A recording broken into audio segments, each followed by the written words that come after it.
Hey, what's up? Like, totally time for 90210. Well, hello everyone. Welcome back to the 90210 show. My name is Mark. With me as always is my fiance, Carol. How you doing today, Carol? Hey, what's up? Much. It's been a good week here. It is May 8th, 1998.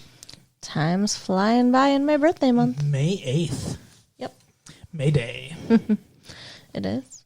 I don't know. Oh. I don't remember when May Day is. That's a communist holiday. Is it? I don't know what it is. I mean, like, I vaguely knew May Day existed, but I didn't know what it was or when it was or anything. So. Yeah. Yeah, we're not in China, so. Ni hao. Anyway. We got some new decorations for our little studio area, I guess, if you want to call it that. We got some lights. We got some posters. It's looking pretty nice We in got here. Buffy the Vampire Slayer. We've got The Creek, Dawson's Creek. We do all the shows. And 90210. And how could you not mention 90210? Of course, we have Beverly Hills 90210. The poster that we have is so old. It has Shannon Doherty and Luke Perry. Well, I mean, it's not like, it's like season 1, season 2. Look how young David is. I know. It's so weird. It's funny how far we've come, even though we're still catching up on 90210, but how far we've come. Yeah. I don't know. The only one I think who hasn't changed, and it's been a couple of years, is Andrea. Because she was already 40, and you don't change that much, I think, after that. Right. But this episode represents a lot of change. Yeah. We call it Storm Warnings. So you going to talk about it, or just staring at me? You don't remember anything about this episode? I don't remember anything. Okay. No, I remember something. Okay. The little boy shows back up at Kelly's house. He does. We can talk about that first, sure. Is that the beginning of Kelly's story? Yes. Okay, yay. Well, Claire's all like, the kid.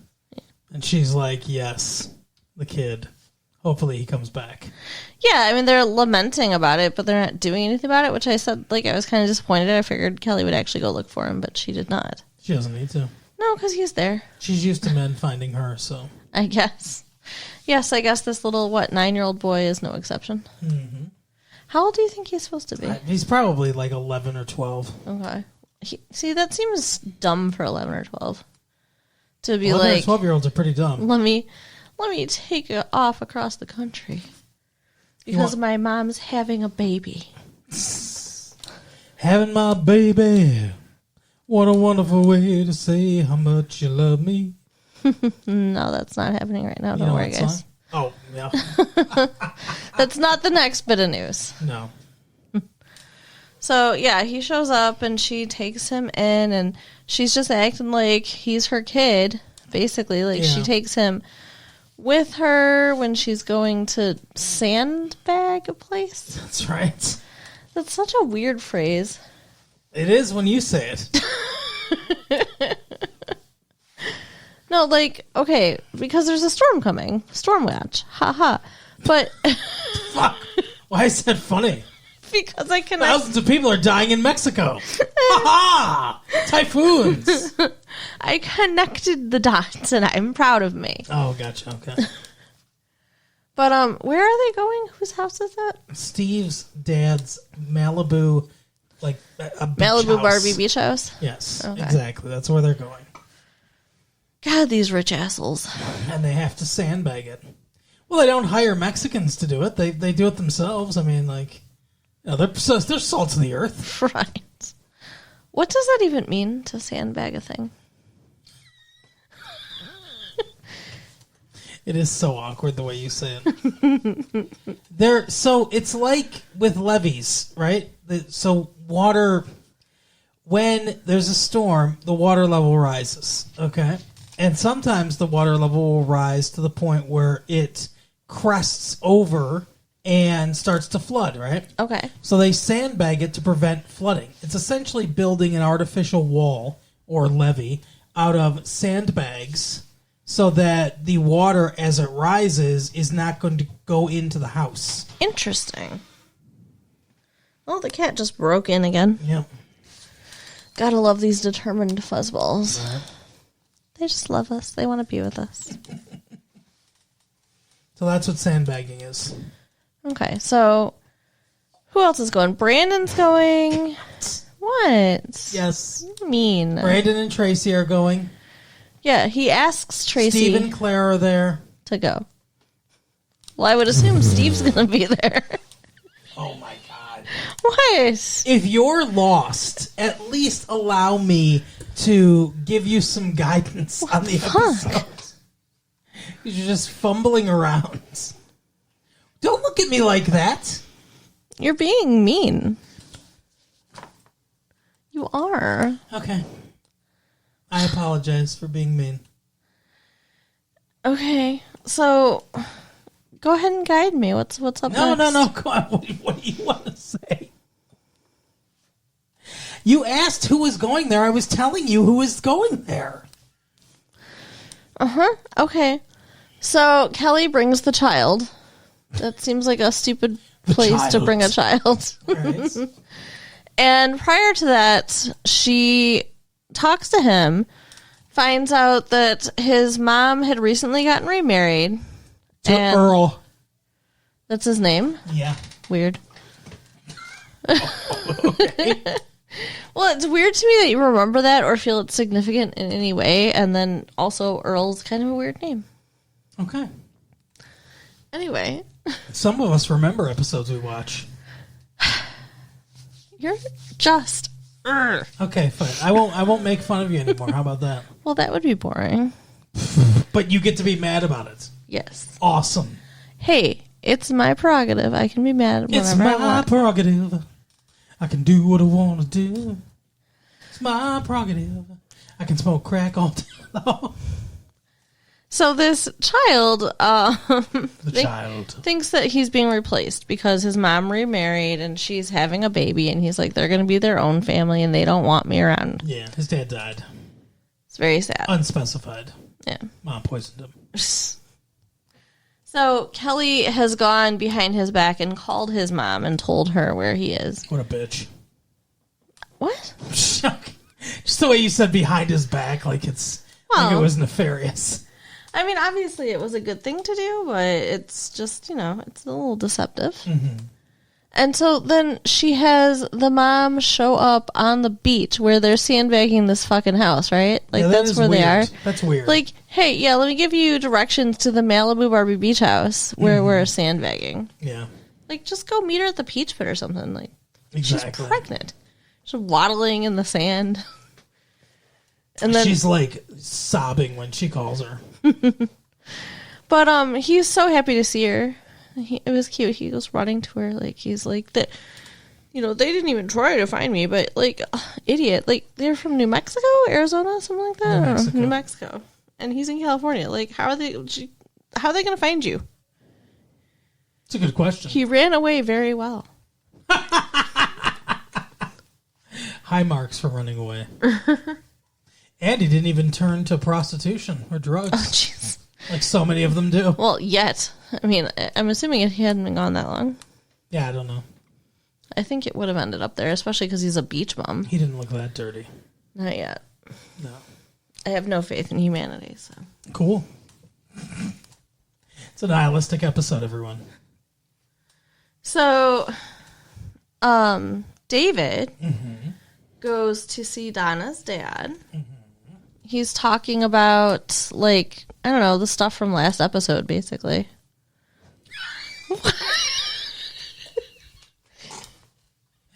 The disgust on your face as you turn to look at me, and then just the very vague things that you're saying. He's talking about, I don't know, shit from last episode. I don't remember anything. I don't even remember how I got in this room. I don't. He's keeping me here, people. So, he says to Donna earlier in the episode, Donna, I love you. She says, I love you too. I've been thinking about all the stuff your grandma said. I thought he was going to be like, let's fuck. But instead, he's like, let's have sex with your mom. No, Ew! He says, What the fuck is wrong with you? He says, I think that our love can conquer all or whatever. I need to make things right with your parents, especially your mom, because your mom hates me for whatever reason. And I just want her to like me for me. And she's like, don't worry about it. We love each other. It doesn't matter what she thinks about you. Don't push it. Don't say anything to him. Just leave it alone. Why do you think she was like that about it? Well, first of all, I think it's kind of always hotter when your mom doesn't approve of who you're dating. But two, I think that she thinks that her mom is such an asshole that, like, he's never going to win her over. So she wants to avoid an argument between the two of them. Okay, that makes sense. She kind of feels like just keep them separated. Gotta keep them separated. Right. But instead... How's that song go? What? How's that song go? Gotta keep them separated. Yeah. Did you want more? Yeah. No. Hey, they don't pay no mind. They're under 18. They'll be doing it in time. Yeah, that's what you thought it was. Yeah, it is. Okay. It's not! In my mind, it always will be. Wow. Anyway, David goes to talk to her dad at his office. Why does everybody go talk to him? Does he just live there? Apparently, he's working a lot.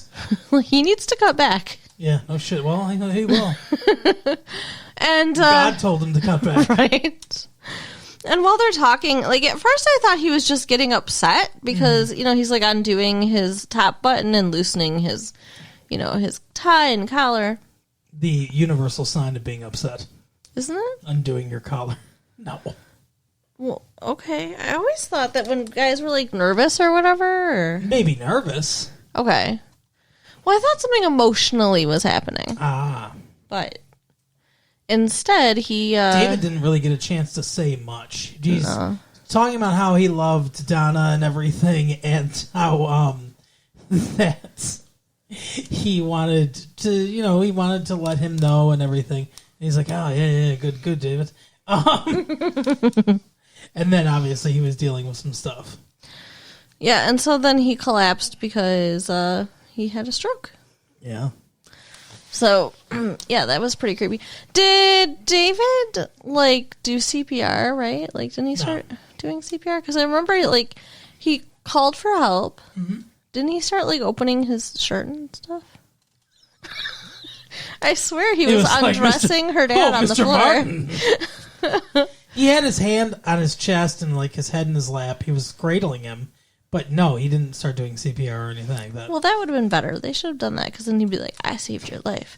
And then they'd be like, hey, we love David now because David saved his life. Yeah. Which he might actually have. We don't know. Because maybe he would have been alone in his office when that happened and he wouldn't have got help as fast. Exactly. Well, for sure.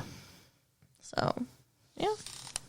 Go, David. But instead, her dad gets rushed to the hospital. She gets a call on her car phone. Again, Malibu fucking Barbie. Mm-hmm. Who has a car phone? I don't know. And she's like, a college student. A college student with a car phone? Yeah. Like, get out of the car. I'm your worst pull nightmare. A quarter out of your fucking pocket and make it a goddamn phone call at the payphone, okay? How could they have called her? That's not the point. They were trying to inform her. Was she just supposed to drive by a payphone and have the payphone ring and her slamming her brakes and be like, that must be for me, and pick it up, and it's for her. We were tracking your movements, Miss Martin. We knew which payphone you were driving by. That's right.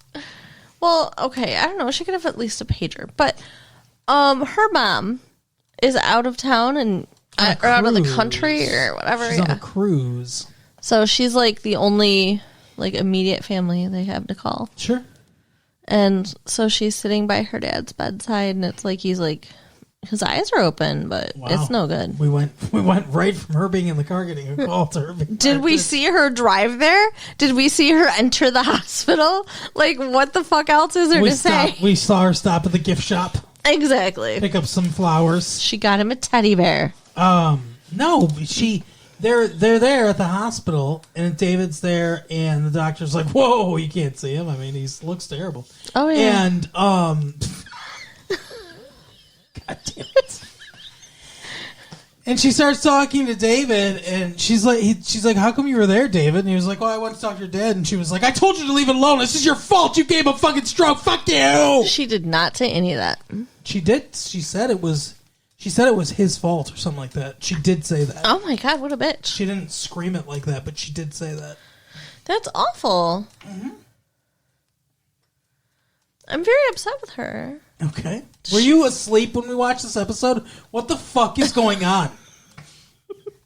I was not asleep most of the time we watched this episode, but I may have been asleep for part of the time we watched this episode. And it was like, a whole day or two ago, so shit happens, okay? Okay. But he gets better. Like, he comes out of it, so it's okay. David. No. David gets better. No, her dad. Every time you don't remember an episode, you just want to skip to the end. You don't remember how that conversation fucking resolved or anything, do you? No, why didn't you tell us? Jesus Christ. Do I even need you here for this episode? Fuck you. So, he's like, whatever. He's like, you know what, Donna? I could be mad or whatever, but I'm taking a different road. I'm just going to be chill about this. Whatever. And so finally she comes around. She's like, "I'm sorry, David." She was like, I'm just really worried and everything. He's like, "I know, it's okay." And then they do let her see the dad. And like you said, he's kind of just like, "Oh." But then he goes, "My precious." He did. He said it just like that too. It was so fucked up. And she was like, "What?" And he was like, "Oh, you're my precious Donna." That's a weird sentence to utter when coming out of a coma. Yeah. So I guess he'll probably get better. One would hope, yeah. Is that fireworks? It's not 4th of July, people. I don't know. People love celebrating May. It's your birthday month, fireworks. Do they not know it's illegal? What? The fireworks? Yeah. I mean, I guess they just don't care. They do them all the time. Anyway, it doesn't matter. They do them on the 4th of July, and that's when the police look the other way. But I don't think they look the other way all the time. Well, that's true. I think they're being stupid. Someone probably just came back from Ohio because they're legal in Ohio. Yeah. Anyway. Stupid Ohio. So that's basically Donna and David's storyline. I guess we covered the Kelly and the little kid storyline. Kind of. Yeah. Was there more you wanted to say about it? No, I mean, we got there quick, but that's okay. Steve's main storyline is sandbagging his dad's place. Claire, though, has some problems with Steven. Claire always has some fucking problems with Steve. What were her problems? Oh my God! Oh my fucking God! Just leave. Just leave the room. No. I mean, what the fuck? Come on, the people want to hear me, too, okay? Yeah. They're not here for the Mark show.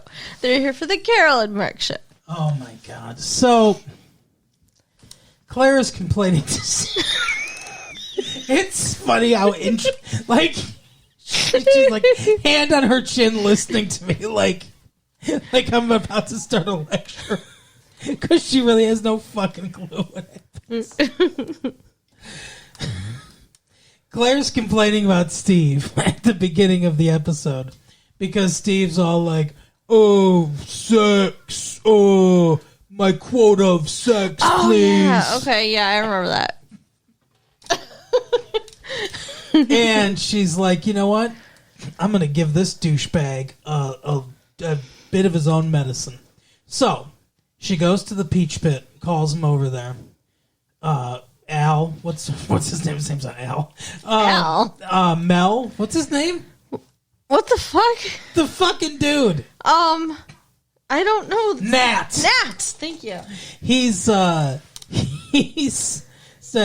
"Oh, I think your girlfriend might be sick or whatever." she's ordering a double fucking burger and shit. And he's like, oh, wow. That's not usually like her. So he goes, and she's dressed like every softball player that you've ever met.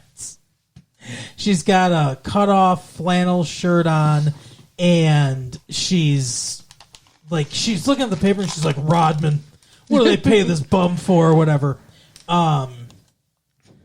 Yeah, she looks like a fucking dude. She's acting like a dude. It's a weird. Yeah, and she's got like a backward baseball cap on. Yeah. And she's like, look at this patch. It's a testosterone patch. Now, I think that Steve's pretty fucking dumb for falling for this. Yeah, but it's pretty established that Steve's dumb. Mm-hmm. They do not make testosterone patches. No, she said she signed up for an experiment, though. Uh-huh. With testosterone patches. That's not the unbelievable part, but... that there could possibly be a testosterone patch is not the unbelievable. Okay. What do you think is the unbelievable part? At first, I thought she was saying she got injected with testosterone, and that was the bandage that was covering the injection. But then later, it's apparently a testosterone patch. But anyway, so she starts acting like a guy. And she's like, we need to have sex all the time, and I'm going to burp and... whatever. That's hot. It makes them want to have sex, I'm sure. Yeah. Some guys like the what's her name? Jenny McCarthy thing. Like, act like a guy. So I hate it.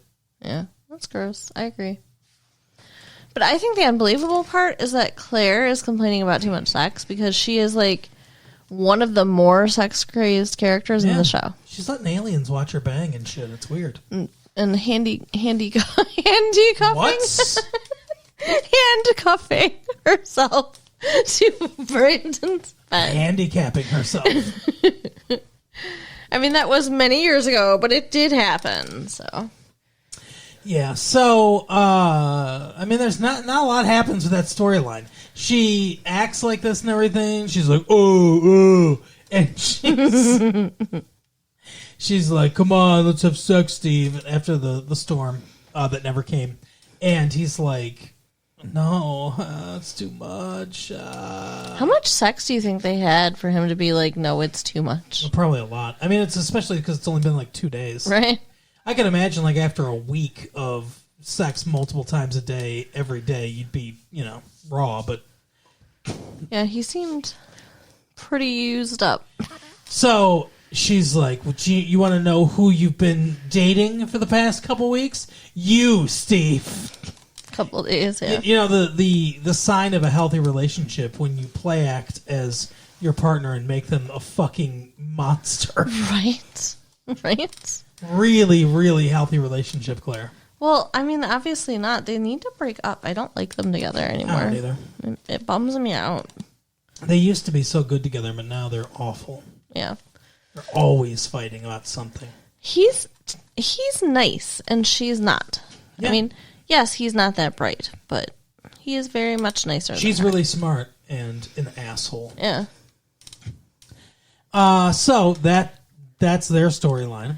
And then we have Brandon and my Tracy. God, you fucking remembered something? I do, I remember.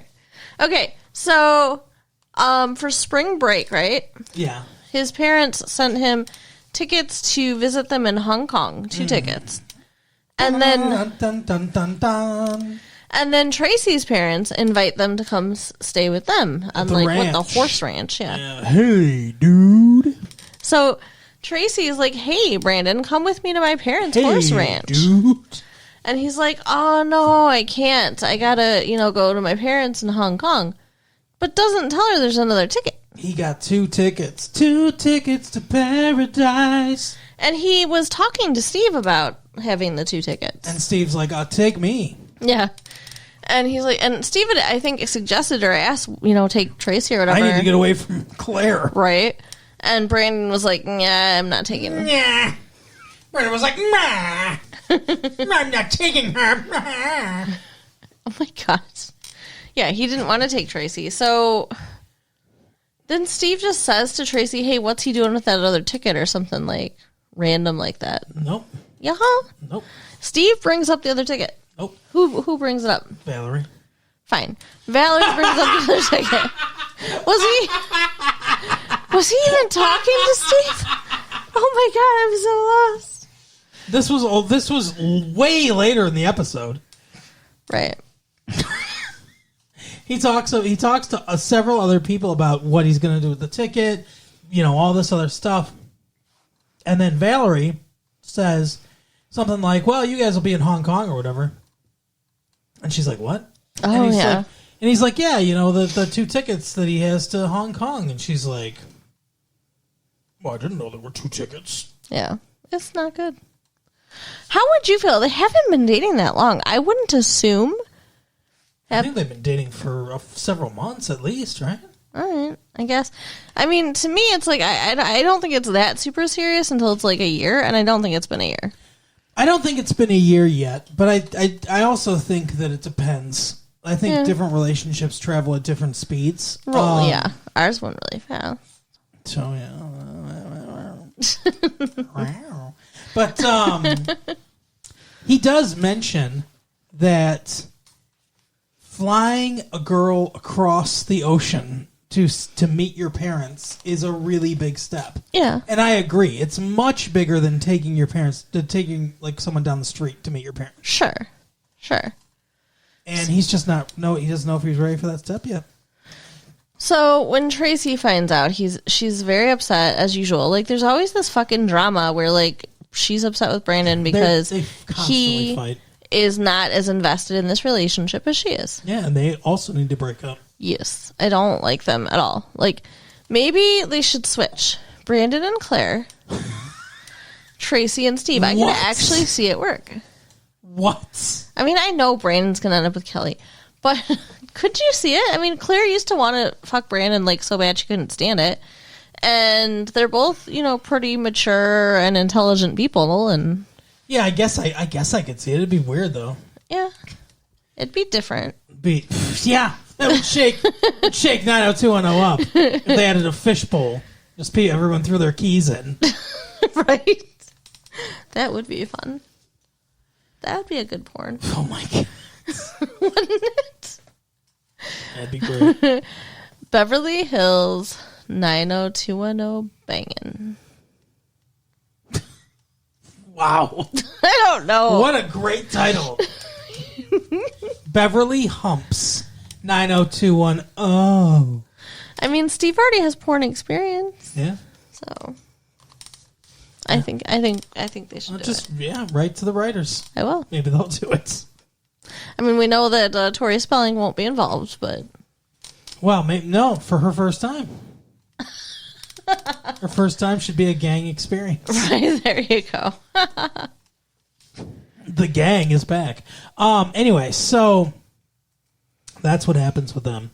And then eventually Brandon's like, she's all pissed and doesn't want to talk to him and stuff. And then eventually she apologizes. She's like, I'm sorry, I'm being weird. And he's like, no, I need to apologize. And then he says, I am ready for that kind of whatever. So you're coming with me to Hong Kong. Such a stupid response. Break up with her. Don't bring her to Hong Kong. Don't give in to the demands. Like, you don't want to be with her. Break up with her. I don't understand it. There's another scene where he's talking to Kelly and they're like, she sees them. Like, she's outside and she sees through the window. They're talking together in the kitchen or whatever. And they look so happy. And she's like, oh, man, I don't know. Yeah, well, you should know. Know that he is not yours. Go find someone else. He is not for you. And then the last storyline is Valerie. That look on your face. Valerie. I literally forgot she existed as a character. That's why I didn't know they talked. So. Is dating a movie guy. Oh, yeah. And the movie guy's like, here's the next script they're thinking about having me do. Tell me what you think. And she's like, okay. And then they meet at the Peach Pit the next day. You're still confused. Then they meet at the Peach Pit the next day, and his manager's there. And he's like, hey, what'd you think of the script? And he's like, would you let her read the script? And he was like, yeah, I want to know her opinion on it. And she's like, well, I don't think you should do it. And I don't like your character. And she's like, your character's supposed to be an anti-hero, and he's misogynistic, he's an asshole, and You can't be redeemed. Fuck this script. And the manager's like, whoa, what's going on here? And so they have a little fight, kind of. So he decides he's not going to do the script. He's going to listen to Valerie. She comes over. They fuck. And then the next day, the agent comes to her Peach Pit after dark, and he's like, you know what, Valerie? How about $10,000 to tell him to do the script? That's so nuts. He's like, I talked to the studio people, and they agreed, and they're making changes to the character based on your notes. Wow. But you're going to make him do the script. And she's like, I think we should read the rewrites first. And he's like, yeah, she's very much acting like she's in control now, which is no bueno. Right. And he's like, listen, we both want what's best for him. Why don't I just give you $10,000 to tell him to do the script? And then another $10,000 when he signs the contract. And she's like, all right, you're right, we can do this. Yeah, she's so going to end up getting broken up with. I think she has something up her sleeve. What is it? I don't know, but the way she looked when he handed her the check didn't look like, oh, money. Like she usually looks, right? She looked like for a second like she was going to say, go fuck yourself. And then an idea occurred to her, and she was like, yes, we're both the same.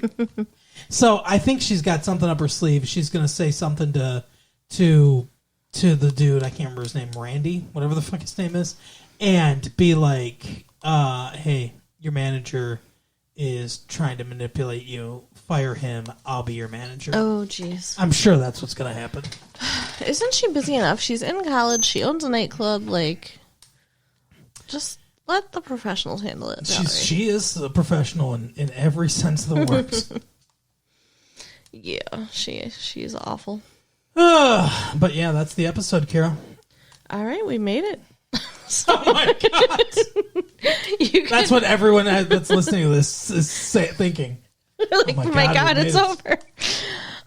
You can write us at latefee1994AOL.com. Yep. Check out our website at www.retrolatefee.com and share the tapes with your friends. All right, we'll see you next time. Bye. Bye.